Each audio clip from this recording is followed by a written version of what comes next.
Je ne ressens plus rien pour mon ou pour ma partenaire. Qu'est-ce que ça veut dire et surtout quelle décision je dois prendre? Bonjour à toi, j'espère que tu vas bien et bienvenue sur ma chaîne YouTube qui te parle d'amour et d'amour de soi.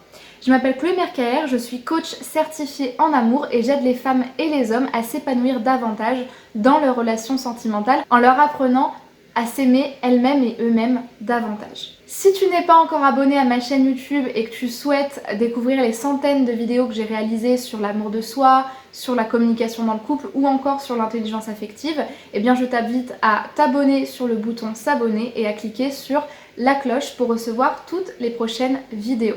Ce que je vais te dire dans cette vidéo, ça va complètement être à l'encontre de tous les conseils de séduction que tu peux entendre autour de si tu ressens plus les sentiments, c'est qu'il faut que tu partes.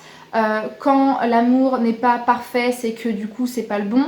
Parce que je pense que les relations sont beaucoup plus compliquées que ça, qu'elles méritent aussi qu'on s'y attarde et que les personnes avec qui on a passé du temps, qui nous ont permis de nous développer et avec qui il y a eu une vraie connexion à la base, c'est pas juste des personnes qu'on doit laisser dans le passé, ou en tout cas pas toujours.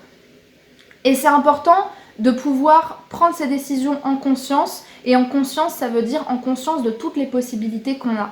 Et le biais dans lequel tu peux être aujourd'hui, c'est de te dire si je ressens plus rien, c'est donc que je ne l'aime plus. Et comme je ne l'aime plus, il faut que je parte parce que c'est pas le bon. Alors que c'est peut-être pas ça le cas. Mais peut-être que derrière, il y a encore autre chose, une autre croyance profonde, peut-être quelque chose que tu n'as pas forcément envie de t'avouer. Et on va essayer, en tout cas ensemble, de pouvoir révéler tous ces points-là, ou en tout cas de faire que toi, tu puisses y accéder. La première chose qui me permet d'introduire ce sujet-là et de casser toutes les mythes et toutes les croyances limitantes qu'il y a au sujet de l'amour et des relations amoureuses, c'est que l'amour, le mariage, les relations sentimentales, d'autant plus quand elles durent dans le temps, elles sont très loin d'être parfaites et surtout elles sont loin d'être orgasmiques. Aujourd'hui, on est dans un monde où les séries sur Netflix, les films d'amour, les rencontres qui sont écrites dans les livres, tout est orgasmique, la rencontre elle est intense, ils finissent heureux avec plein d'enfants et tout se passe bien, ils s'engueulent jamais, ou quand ils s'engueulent ça dure très peu de temps, il n'y a jamais de grosses baisses de libido ou de grosses baisses de désir et de sentiments dans le couple, tout se passe toujours bien et on nous pousse à croire qu'il y a tellement d'offres quelque part de relations, de rencontres et de personnes qui veulent être en couple et c'est très bien, que du coup quand ça marche pas, on n'a pas de raison de rester puisque de toute façon ça demande trop d'efforts par rapport à ce que nous on veut bien mettre dans la relation. On oublie très souvent que les relations ça évolue dans le temps. Les sentiments ne sont pas stables. Sur une très longue période de temps, on va ressentir beaucoup d'intensité, de désir et puis après ça va se stabiliser. Et une fois que ça s'est stabilisé, ça peut même se transformer dans le temps en fonction des métiers qu'on a, en fonction de l'âge qu'on a, en fonction du temps qu'on est resté ensemble. L'âge du couple, il va permettre de transformer les sentiments, soit de les approfondir, soit de les transformer, soit de faire qu'ils puissent se disperser dans le temps. Mais la seule chose qui fait qu'un couple va durer et qu'un couple va rester quelque part sain, jeune et réactualisé dans le temps, c'est que non seulement il le veut bien, mais que surtout il va faire ce qui est à faire pour pouvoir réactualiser les sentiments, pour pouvoir remettre de la libido là où il n'y en a plus et pour pouvoir faire en sorte d'approfondir les sentiments et d'améliorer le lien alors que depuis des années on a l'impression qu'on se connaît très bien et qu'il n'y a plus rien à découvrir chez l'autre. Mais à la base de ça et à la base de toutes ces choses-là qui existent, je pense aux thérapies de couple, je pense aux différentes manières de ramener le désir dans son couple puisque c'est ça aussi qui nous crée ces sentiments d'envie, de découverte, de lien, d'intensité, la sexualité ça y joue pour beaucoup, la libido, eh bien il y a énormément de choses à faire pour réactualiser tout ça, mais à la base même de tous ces efforts-là et de tous ces exercices qu'on peut tous faire pour améliorer notre couple et pour se retrouver, il y a justement cette envie et cet engagement à la base de vouloir faire que le couple dure et de vouloir faire en sorte, non pas de rester avec l'autre parce qu'on l'aime, mais d'être avec l'autre parce qu'on va choisir de l'aimer. Et parce que je vais choisir de t'aimer et que cet engagement-là, je vais le garder sur une longue période de temps et que je vais le renouveler même quand ça va pas, alors ça va être beaucoup plus simple pour moi d'aller chercher toute l'information qu'on nous donne sur comment raviver le désir, comment se reconnecter avec son partenaire, comment se retrouver, retomber amoureux, parce que tout ça c'est possible. Mais si, et en fait c'est ça mon vrai propos, c'est que si tu ne veux plus être avec ton partenaire et que tu n'as pas cette envie de t'engager pour lui, de le choisir à nouveau, parce qu'on choisit tous les jours notre partenaire, face à toute la tentation qui est en face de nous, si tu n'as plus cette envie-là, eh bien t'as pas à être culpabilisé par rapport à ça, c'est un fait. Mais juste sois-en conscient.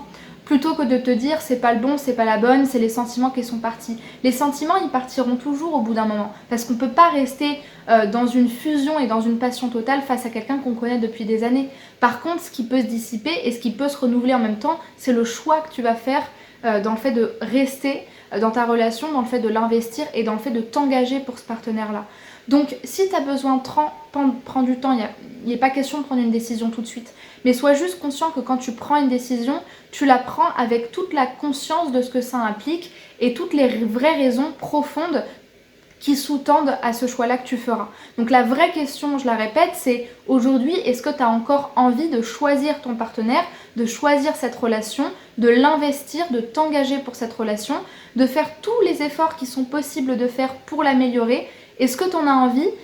Pour quelles raisons tu n'en aurais pas envie ou pour quelles raisons tu en aurais envie? En fait, qu'est-ce qui te pousse à répondre à la première question?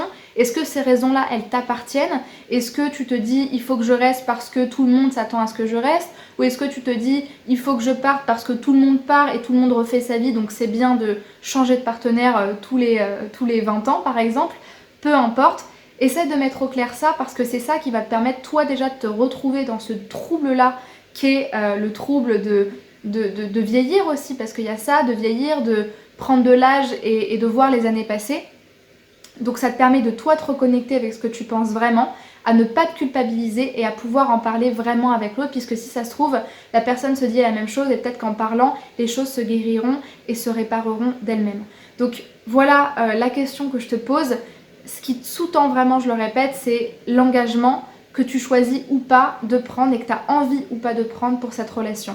Il n'y a pas de bonne ou de mauvaise réponse, mais par contre la bonne réponse est celle qui vibre vraiment à l'intérieur et celle qui sera alignée avec ce que toi tu veux aujourd'hui. Et tu as très bien le droit de vouloir changer, de vouloir rompre et de vouloir aller ailleurs, découvrir d'autres choses. C'est tout à fait dans tes droits, dans ta liberté. Il faut juste que ce soit au clair pour toi et à l'intérieur de toi. Si tu as aimé cette vidéo et que tu souhaites m'encourager dans ce travail-là, je t'invite à me laisser un like. Si tu souhaites rejoindre cette communauté YouTube de vidéos sur l'amour de soi, l'intelligence affective, eh bien je t'invite à t'abonner à la chaîne YouTube. Tu as un petit bouton s'abonner avec une cloche pour recevoir toutes les prochaines vidéos. Si tu sens que tu as besoin d'être accompagné dans ta communication vis-à-vis de l'autre ou alors dans tes problématiques relationnelles, dans tes rencontres qui ne fonctionnent pas, ou tout simplement dans ton estime personnelle en tant que femme, en tant qu'homme, puisque ça peut jouer dans tes relations amoureuses, je t'invite à réserver ton bilan sentimental offert. C'est un appel d'une quinzaine de minutes jusqu'à 20 minutes qui me permet d'identifier quels sont tes points de blocage, quels sont tes besoins d'accompagnement et de valider que je suis bien compétente pour t'accompagner dans ta problématique actuelle. Et pour réserver ce bilan-là, eh bien tu as un lien en barre de description de ma vidéo qui te permet facilement et gratuitement d'y accéder. Enfin, si tu souhaites me rejoindre sur les réseaux sociaux pour découvrir tout le contenu que je propose sur Instagram, sur TikTok, sur LinkedIn, sur Facebook, sur plein de plateformes différentes, et surtout que tu puisses aussi m'envoyer un message privé, eh bien tu as le lien de tous mes réseaux sociaux en barre de description de ma vidéo YouTube. Merci beaucoup pour ton temps et pour ton attention. En tout cas, voilà, je te souhaite une très bonne journée. Prends soin de toi et à très vite pour une prochaine vidéo de coaching sentimental.